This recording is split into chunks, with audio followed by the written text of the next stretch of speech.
Assalamualaikum warahmatullahi wabarakatuh. Kembali lagi di channel Kisah Warganet. Tentunya kalian masih ditemani dengan Wira yang akan menemani kalian beberapa menit ke depan. Apa kabar nih kalian semua? Semoga selalu diberi kesehatan dan dilimpahkan banyak rezekinya. Di kesempatan kali ini saya akan melanjutkan cerita yang berjudul Pesugihan Tanpa Tumbal. Seperti apa kelanjutan ceritanya? Tak usah lama-lama lagi, mari kita masuk ke ceritanya.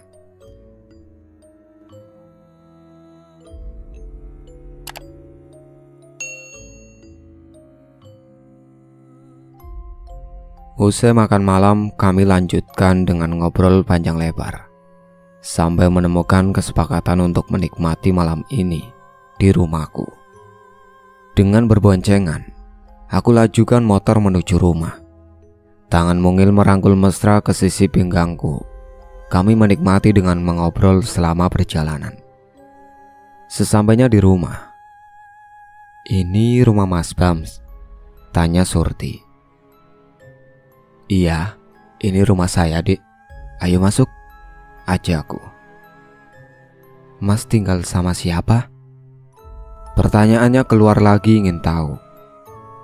"Saya tinggal sendiri, Dek. Sepi rumah ini," aku berkata sambil membuka pintu. "Rumah semewah dan sebesar ini sendirian. Ya pantas saja sepi, Mas. Memang Mas Bams belum berkeluarga?" pancingan tanya seorang gadis. "Ya belum lah, baru juga ketemu jodoh," aku balas pancingan itu. "Hah? Siapa, Mas?" tanyanya soloku. "Dek Surti lah, siapa lagi?" kataku yang membuatnya tersipu. Kami berdua hanya mengobrol sambil saling bercerita, menikmati kopi juga cemilan, hingga waktu sudah menunjukkan pukul 10 malam, menandakan jika gadis ini harus segera pulang ke rumahnya. Mengantar dia sampai di rumah, yang sebelumnya aku terlebih dahulu meminta nomor handphone untuk hubungan selanjutnya. Uang 5 lembar 100 ribuan juga aku kasih buat dia karena sudah mau menemani ngobrol. Padahal tujuannya hanya untuk mendapatkan simpati dari gadis ini. Pagi itu aku terbangun langsung bergegas membeli mobil yang ditemani oleh Surti. Selain itu kami juga singgah di mall untuk membelikannya beberapa baju, juga perhiasan. Mengambil hatinya sangat mudah. Jauh berbeda di mana aku harus menyimpan perasaan tak terutarakan pada gadis anak tetanggaku itu. "Mas, kok ngelamun?" Surti mengejutkanku. Enggak, Dek, cuma berpikir soal bisnis Mas saja," aku menjawab asal. "Oh ya, emang bisnis Mas apa sih?"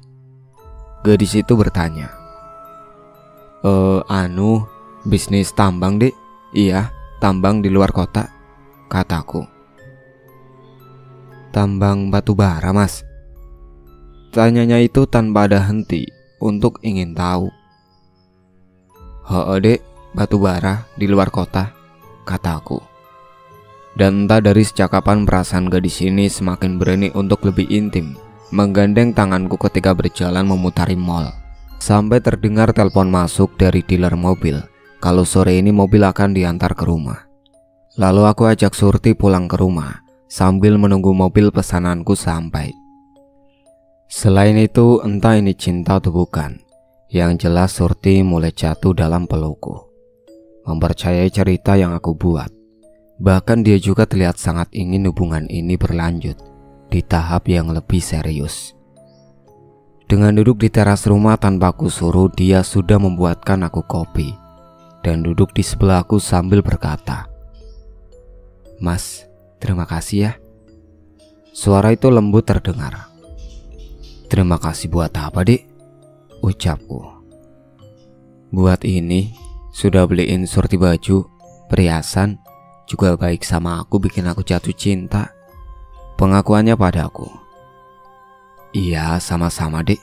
Mas lakuin itu semua karena cinta sama adik," kataku.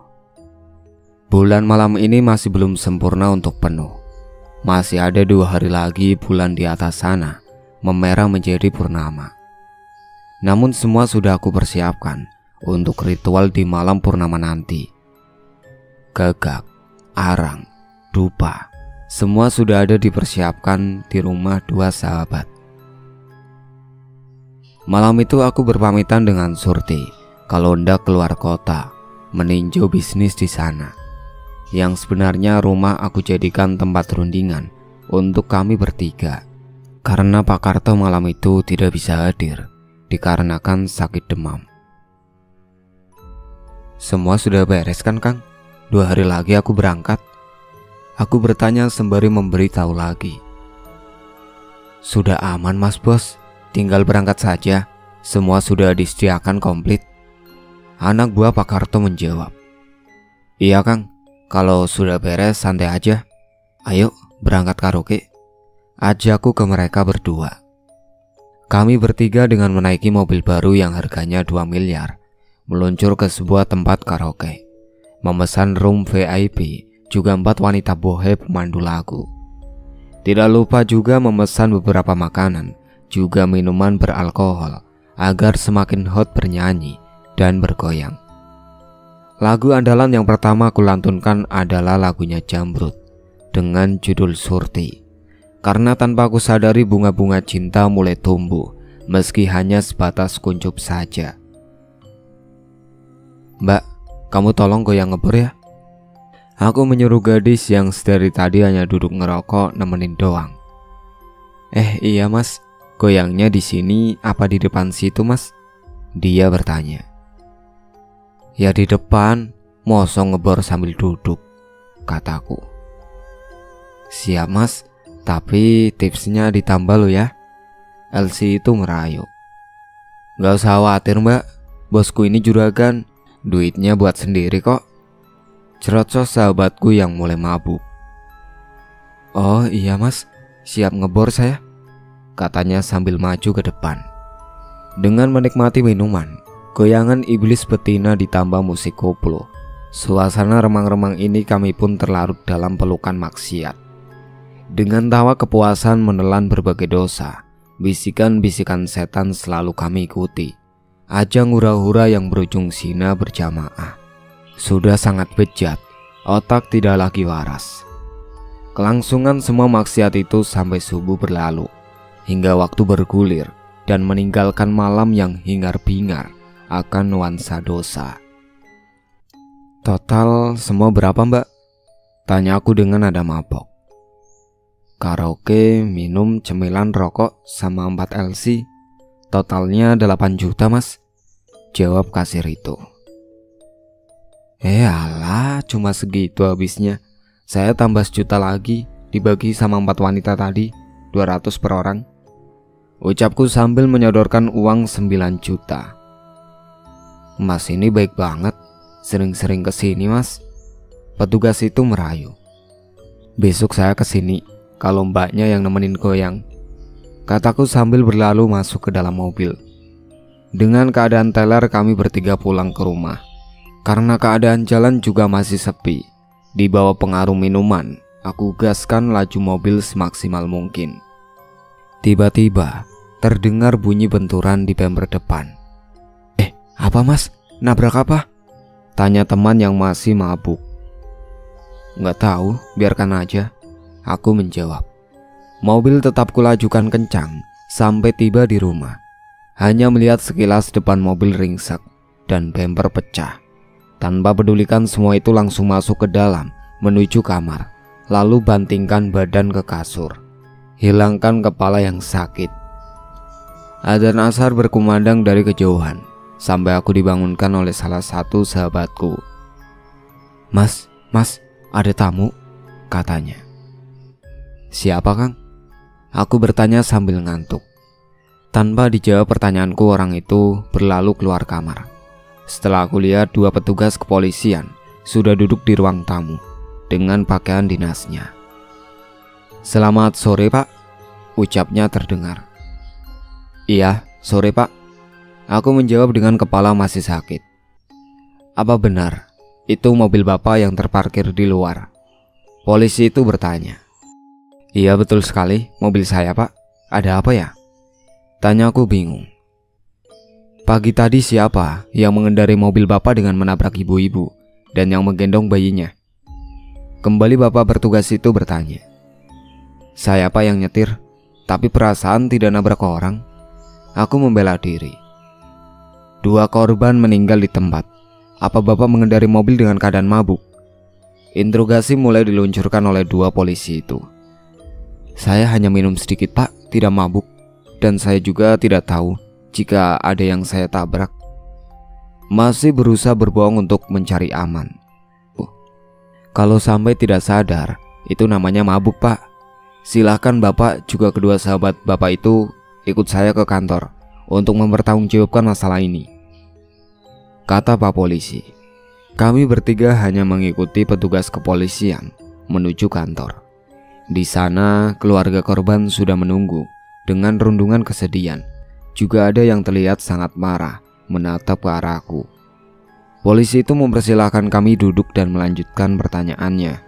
Sebuah surat pidana terlihat di meja itu karena pihak keluarga memberi laporan tentang tabrak lari yang aku lakukan. Namun di sini aku masih mencoba untuk berdamai, meminta tuntutan itu dibatalkan dengan membayar uang ganti rugi ke pihak korban, juga membayar denda untuk kepolisian. Namun di sini suami dari korban tidak ingin damai. Dia tetap menginginkan aku dihukum setimpal karena telah menghilangkan nyawa istri, juga anaknya yang masih bayi. Begitu juga dengan semua kerabatnya. Seakan permohonan maaf juga membayar ganti rugi itu tidak cukup untuk mereka. Bahkan seandainya bisa, nyawa dibayar dengan nyawa, teriak mereka. Melihat jeruji besi di depan itu sangat mengerikan, karena baru kali ini bersangkutan dengan hukum. Hidup yang semula berjalan lurus saja, kini berbeda harus menghilangkan nyawa manusia. Dan yang paling miris kenyataan, dari perdamaian kasus ini belum ada. Wajah-wajah angker terlihat dari semua orang yang menatap ke arahku seakan menjadi penghakiman, menunjuk ke arahku sebagai seorang pembunuh. Tudingan yang sangat menyudutkanku dalam sebuah sesal dengan perlakuan diri yang tidak mampu lagi mengendalikan hawa nafsu. Semua setan yang menjadi penuntun kehidupan. Saya mau hukuman setimpal Pak, tegakkan hukum setegak-tegaknya, ucapan kata dari laki-laki yang dirundung kesedihan itu. Iya Pak, kami pihak kepolisian akan melakukan itu menurut perundang-undangan yang berlaku, petugas itu menjawab. Di sini kami bertiga hanya diam menunduk, merasa bersalah juga takut akan hukuman yang sudah berada di depan mata. Mencari cara dengan berpikir untuk lepas dari jeratan hukuman ini. Saya akan mengajukan banding Pak, dengan mendatangkan pengacara, aku berkata. Iya, silakan Pak. Jadi lanjutan pidana ini tetap berlangsung dengan Bapak membawa pengacara di persidangan ini. Untuk itu Bapak tetap wajib lapor setiap pagi kemari sampai sidang itu diputuskan. Polisi itu memberi keterangan. Kenapa bisa begitu Pak? Kenapa tidak langsung jebloskan saja pembunuh ini ke dalam penjara? Laki-laki itu keberatan. Ini sudah menjadi kewajiban kami untuk mengayomi, juga menjalankan sesuai peraturan Pak, jawabnya tegas. Dengan wajib lapor setiap pagi bukan berarti aku dengan kedua sahabatku bebas hukum, namun nunggu sampai pengadilan memutuskan. Tidak ada manusia di negara ini yang bebas dari hukum yang berlaku. Malam itu juga kami pulang. Dengan keresahan akhirnya aku menyuruh mereka berdua untuk mencari pengacara terhebat di kota. Meskipun harus membayar mahal, asal bebas dari penjara. Sambil menunggu kabar kedua sahabatku, aku hanya berdiam diri di rumah. Menelpon Surti untuk bertanya kabar juga. Memulai obrolan dengan bumbu kebohongan untuk sedikit menghibur gundah. Keesokan harinya, seorang pengacara datang ke rumah, memperkenalkan diri, juga siap membantu di persidangan nanti. Jadi begitu ceritanya Mbak, kataku pada lawyer wanita itu. Itu bisa saya atur nanti, dengan membayar uang suap ke jaksa, juga kepolisian Mas. Ia berkata meyakinkan. Atur saya sebagaimana, asal saya terbebas dari hukum. Soal uang jangan khawatir mbak. Imbuku berkata. Siap Mas Bam. Akan saya segera kirim surat naik banding ke pengadilan pusat. Juga nego untuk kasus ini. Nanti saya akan hubungi Mas. Wanita itu berkata sambil berpamitan. Sebelum itu kami sudah saling berkenalan dan menyepakati harga untuk jaksanya. Uang lain harus aku siapkan agar bisa menyuap abdi negara. Cara busuk kami sepakati hanya untuk mencapai kebebasan. Sesungguhnya masih sangat miris dengan penegakan hukum yang masih jauh dari kata keadilan. Kang, bawa ke sini, Gagak juga barang lain. Malam ini aku berangkat. Kataku menyuruh anak buah Pak Karto melalui telepon. Karena malam ini bulan purnama penuh dan sudah menjadi peraturan perjanjian aku pada Gendruwo penunggu gunung untuk mempersembahkan makanannya. Kesepakatan yang aku suka karena mendatangkan harta kekayaan untukku.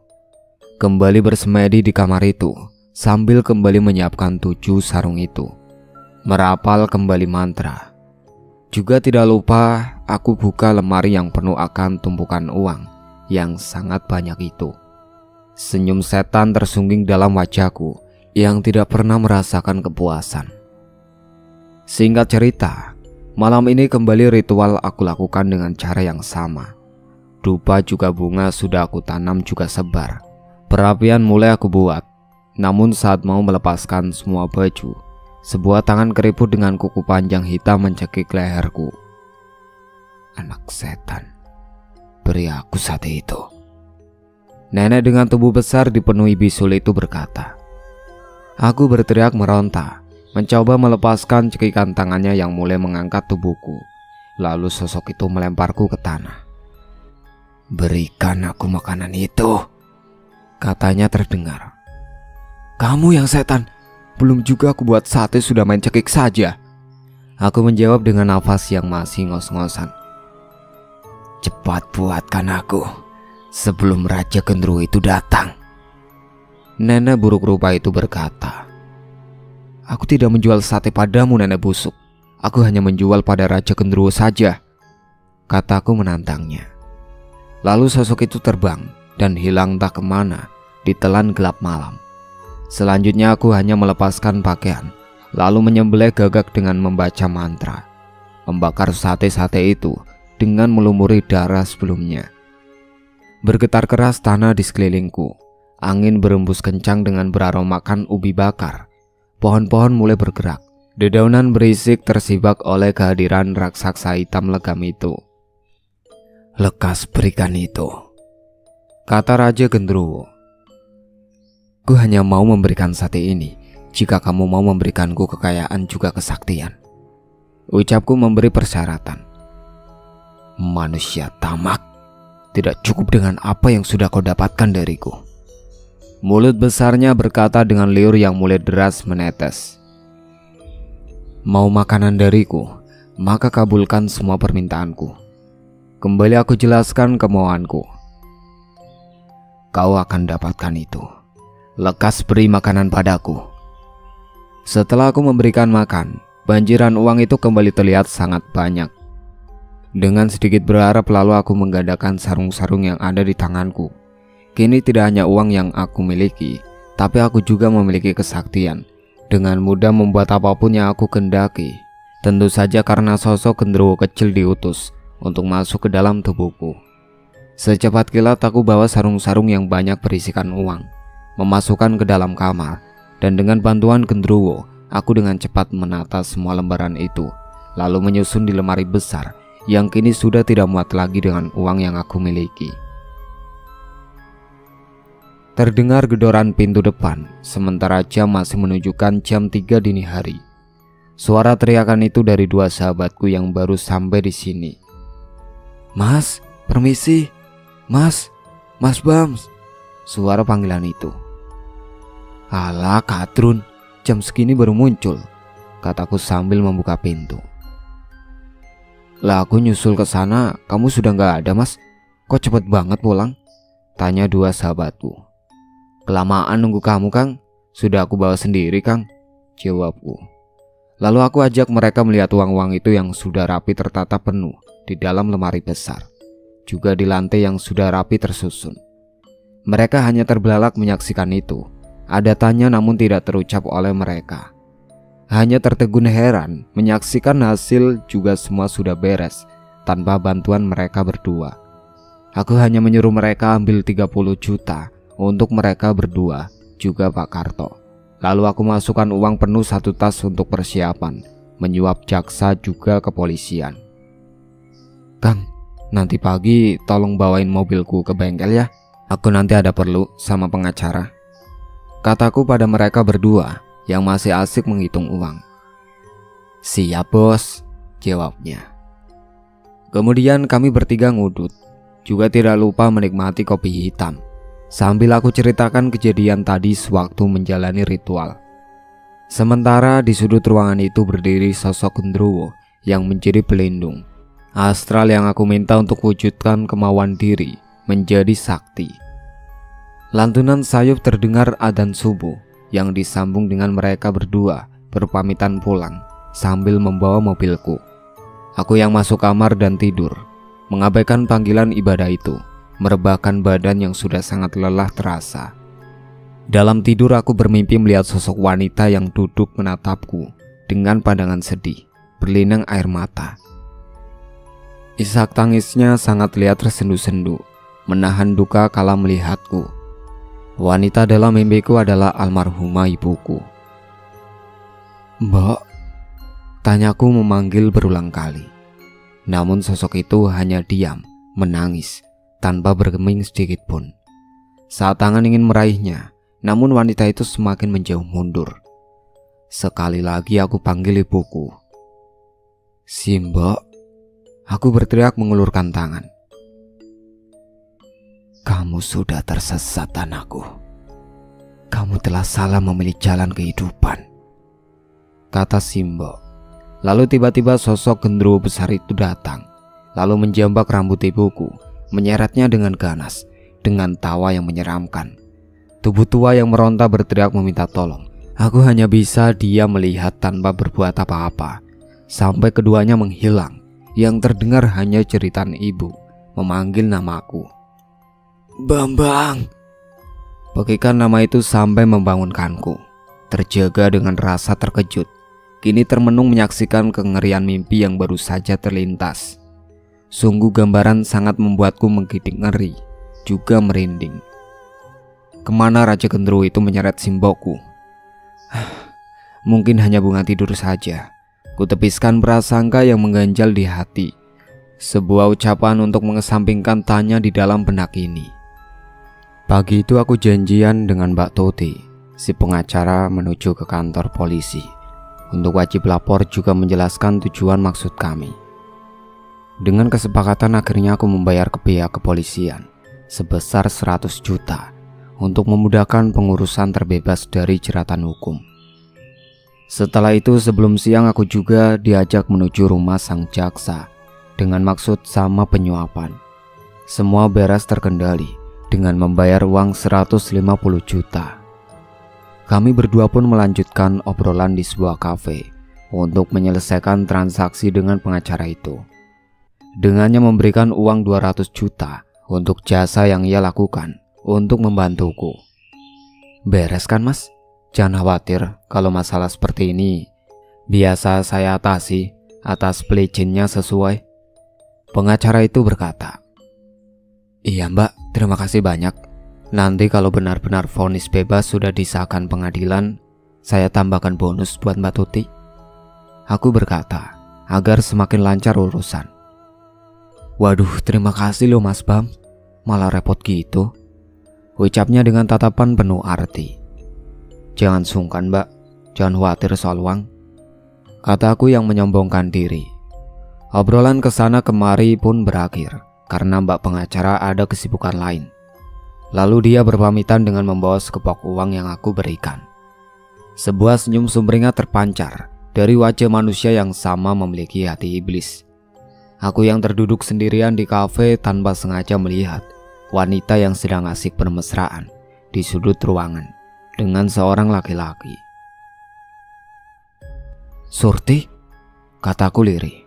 Pelan aku melangkah meyakinkan itu, mendekati dua manusia yang sedang berciuman itu. Wah, hebat kamu ya. Di belakangku begini rupanya. Bentakku yang dikagetkan mereka berdua. Mas Bams, Surti berkata sambil menatapku kaget. Kenapa kaget begitu? Heran aku berdiri di sini. Nadaku emosi. Aku bisa jelaskan mas, sabar. Kembali Surti berucap. Namun penjelasan itu sama sekali tanpa arti untukku. Malah semakin jijik menyaksikannya. Ditambah laki-laki di sampingnya yang hanya diam tertunduk. Lalu aku pergi tanpa berkata apapun lagi, meninggalkan perselingkuhan itu. Terang luka itu ada, meski cintaku hanya main-main dengannya. Saat hampir mekar tunas cinta itu, kini harus luruh dan mati. Singkat cerita, ritual demi ritual sudah terjadi. Semakin kaya juga semakin banyak kemewahan yang sudah terbeli. Melewati masa persidangan dengan mulus, terlepas dari jerat hukuman. Walau ada banyak manusia yang tersakiti oleh ketidakadilan ini. Berbagai kekuatan ganjil juga dengan sangat mudah aku lakukan, dengan dibantu lelembut. Namun hidup merasa belum ada keberuntungan, karena selalu gagalnya dalam urusan percintaan. Mimpi yang datang setiap malam tentang siksaan orang tuaku yang dilakukan oleh Raja Gendruwo itu, aku abaikan bagai bunga tidur. Hari ini, setelah kembali di ritual keempat, 2 kali purnama, membuat kamar ini penuh dengan uang yang bertumpuk. Hingga ada keinginan untuk melihat kembali kampung halaman. Menunjukkan kalau aku sekarang bukan aku yang dulu, susah dan jadi gunjingan warga. Meski kampung sudah tidak memiliki apapun, hanya sepetak bekas gubuk yang terbakar, juga pekarangan kebun kecil.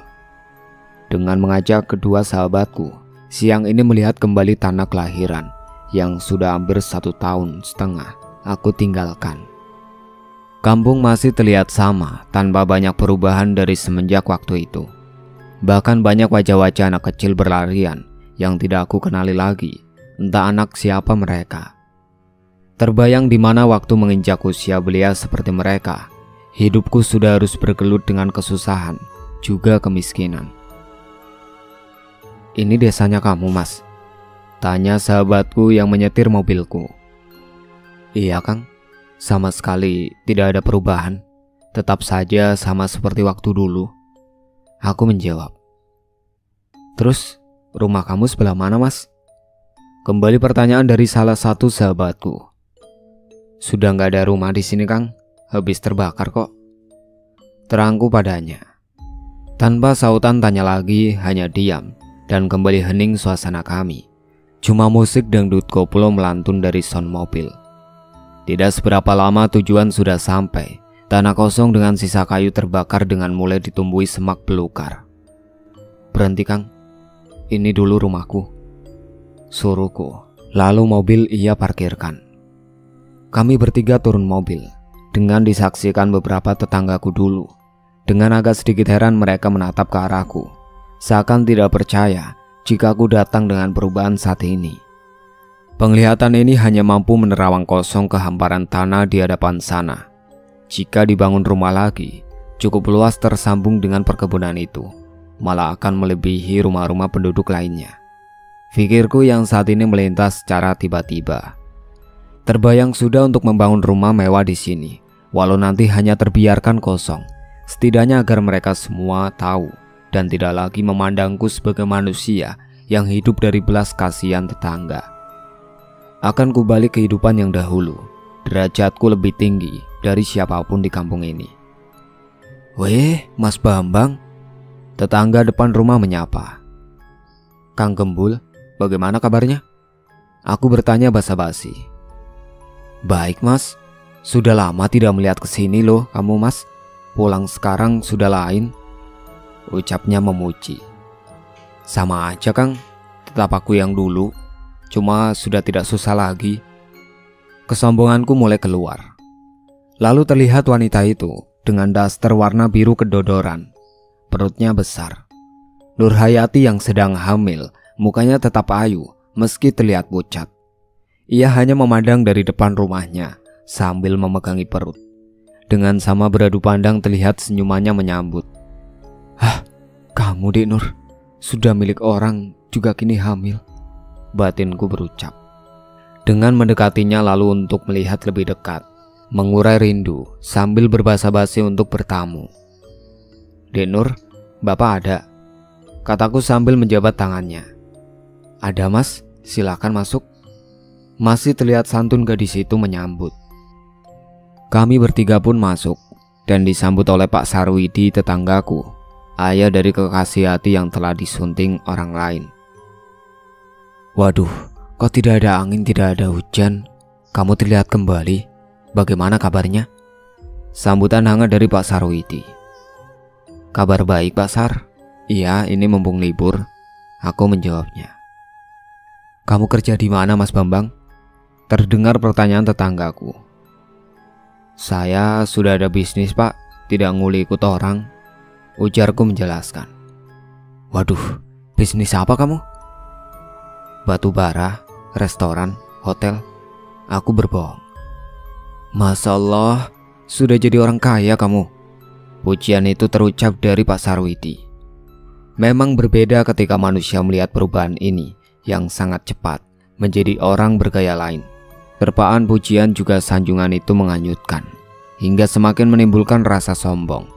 Memandang mereka semua tidak ada apa-apanya dibandingkan aku saat ini.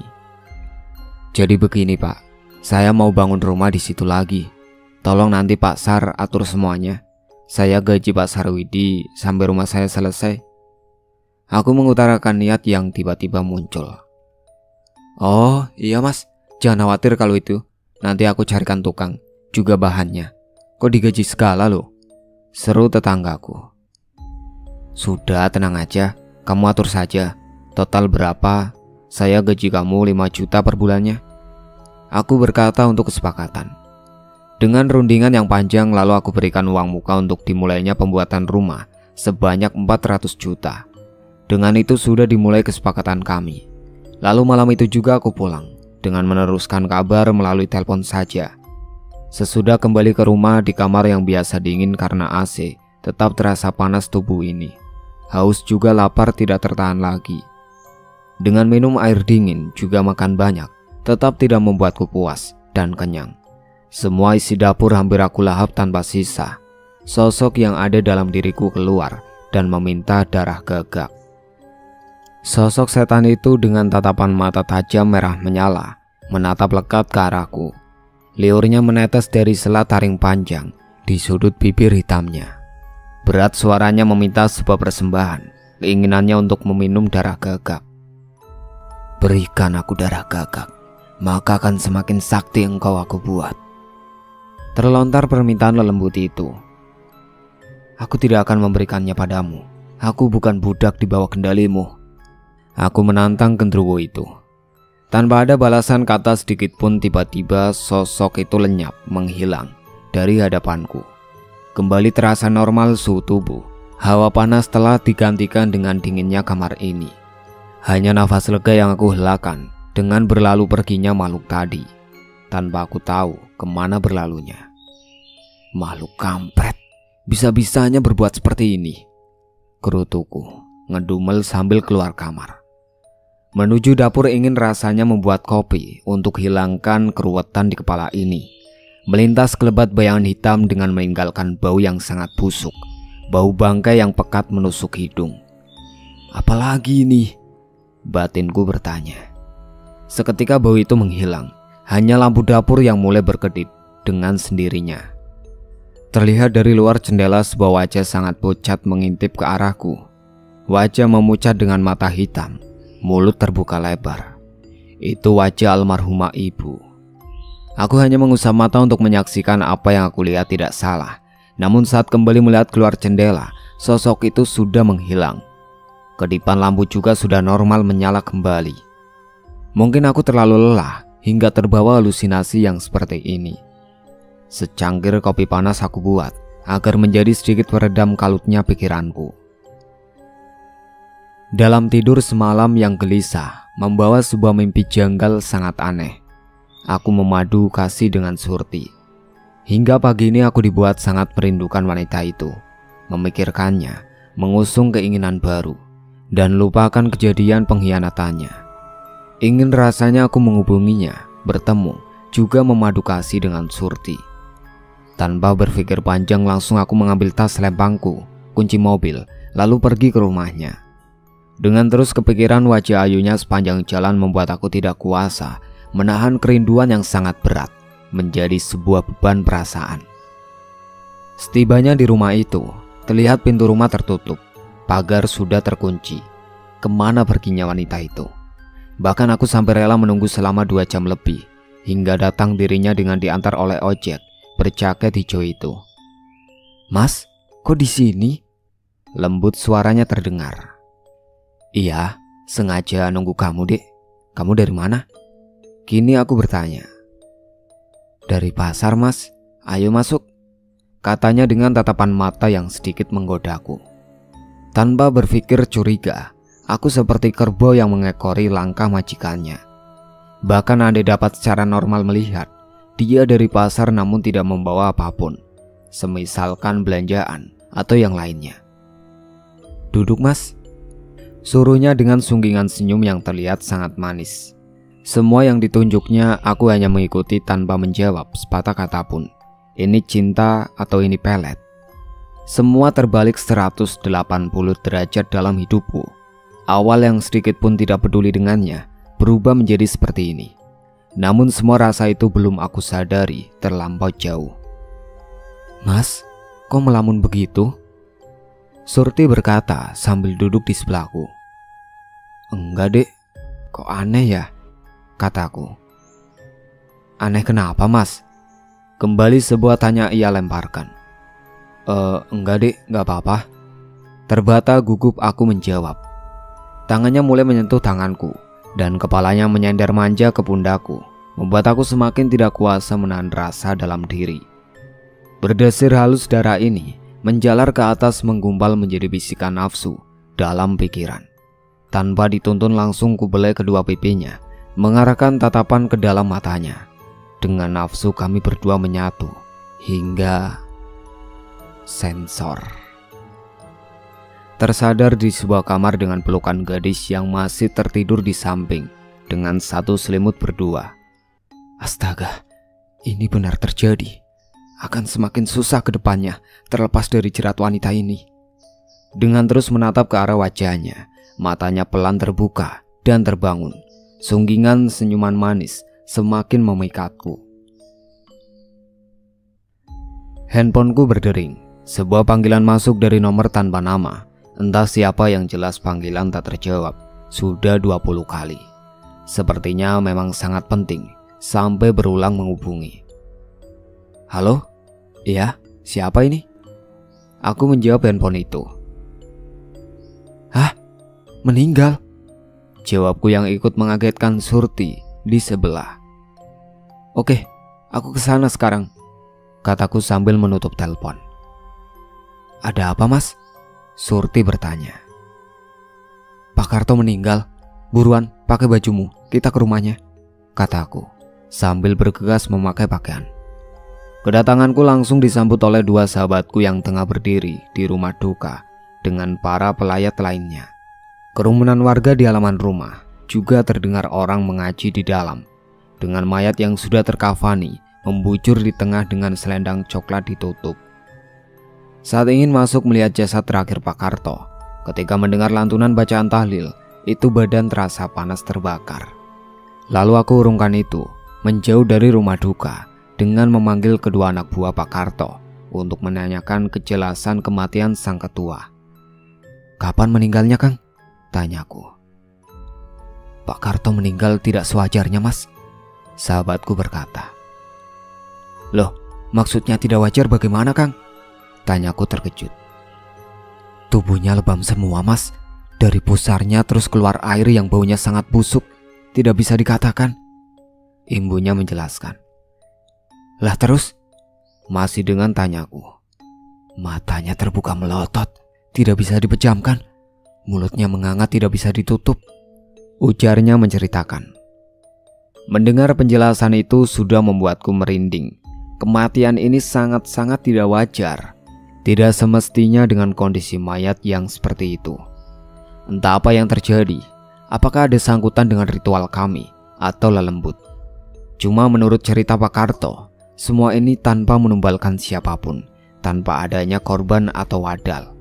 Pesugihan ini lain dengan perjanjian pesugihan penumbalan pada umumnya. Keranda yang diusung warga menuju pemakaman, mengantarkan peristirahatan akhir Pak Karto. Duka hanya terlihat dari wajah sanak saudara saja, karena almarhum semasa hidup pernah menikah, namun bercerai tanpa memiliki anak. Penyemayaman jasad yang dibungkus pocong itu mulai diturunkan ke dalam liang lahat. Pelan tubuh kaku itu diletakkan dan ditutup oleh lembaran papan. Saat dikumandangkan azan, secara tiba-tiba angin meniup kencang, seakan menjadi suatu sautan alam jika kematian ini memang tidak sewajarnya. Setelah usai tanah mulai menimbunnya, gundukan cungkup masih basah bertaburkan bunga. Terpasak papan nisan kayu yang tertulis nama mendiang. Lantunan doa terakhir usai hingga satu persatu semua meninggalkan pemakaman ini. Saat hendak menyusul yang lain untuk pulang, dari kejauhan terlihat seorang wanita berdiri menyaksikan pemakaman ini, berpakaian serba hitam, juga kerudung hitam. Siapa wanita itu? Apa itu mantan istri Pak Karto? Semua itu aku abaikan dan bergegas pulang. Mas, kita masih mau singgah di rumah duka apa langsung pulang? Surti bertanya padaku. Aku antar kamu pulang. Habis itu aku masih ada urusan dengan yang lain. Aku memberi alasan. Iya mas, jawabnya sambil menganggukkan kepala. Hanya menyalami kerabat duka, juga memberitahukan dua sahabatku kalau mau mengantar Surti pulang. Sehabis itu menyuruh mereka berdua menunggu di rumah untuk membahas kejadian meninggalnya ketua ini. Sepanjang perjalanan aku lebih banyak terdiam. Pertanyaan dari wanita di sebelah pun hanya terjawab seperlunya. Masih memikirkan apa yang terjadi dengan semua ini. Terlihat dari kejauhan dua sahabatku sudah duduk menunggu di depan teras rumah. Langsung kumasukkan mobil dan menyalami mereka berdua. Raut muka yang satu tegang, yang satu lagi kebingungan. Bawaan dari peristiwa mencekam ini. Ayo, bicara di dalam saja Kang, ajakku ke mereka. Dengan diikuti keduanya, kami akhirnya duduk di sofa ruang tamu, membuka obrolan perihal ini. Namun mereka masih saling diam tanpa membuka obrolan. Sampai akhirnya aku bertanya, Kang, cerita meninggalnya Pak Karto, siapa yang melihat duluan? Aku bertanya, membuka omongan. Yang melihat adiknya Pak Karto mas, Bu Yayu, jawabnya. Pas aku mengantarkan uang kemarin, Pak Karto juga sudah tidak bergerak. Kelihatannya kena santet mas, imbu salah satu anak buah Pak Karto. Santet? Kataku terkejut. Iya mas, kata keluarganya kena santet. Kembali ia menjawab. Aku hanya merenung memikirkan itu. Siapa yang sampai menyantet ketua kami bertiga? Apakah Pak Karto ada musuh selama ini? Atau memang ada yang tidak suka dengan almarhum? Semua itu belum gamblang dalam pikiranku. Begini saja, kalian berdua cari info siapa yang menyantet Pak Karto. Kalau sudah ada cepat kabari aku, seruku pada mereka.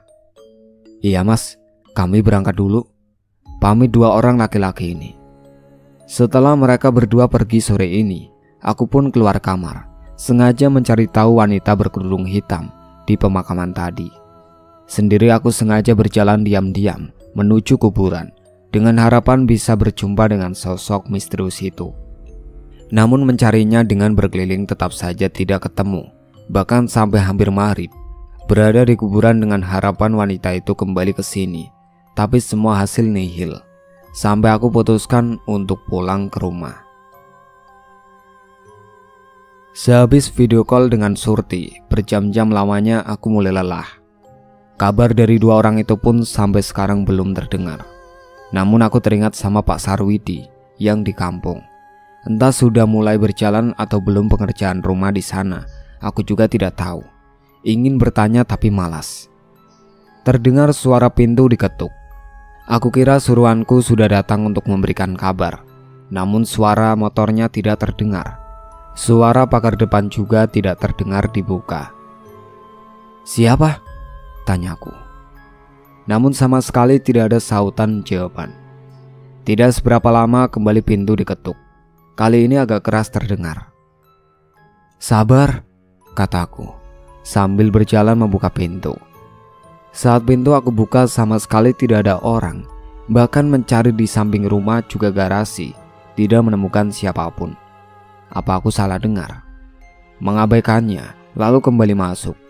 Baru saja pintu ditutup sudah dikedor lagi. "Kampret, Kang, ojo guyon tah," kataku kesal. Pintu aku buka. Kini berdiri sosok pocong dengan muka membiru bengkak. Bola matanya menggantung keluar. Darah hitam membalur hampir ke semua bagian kafan itu. Sosok pocongnya Pak Karto.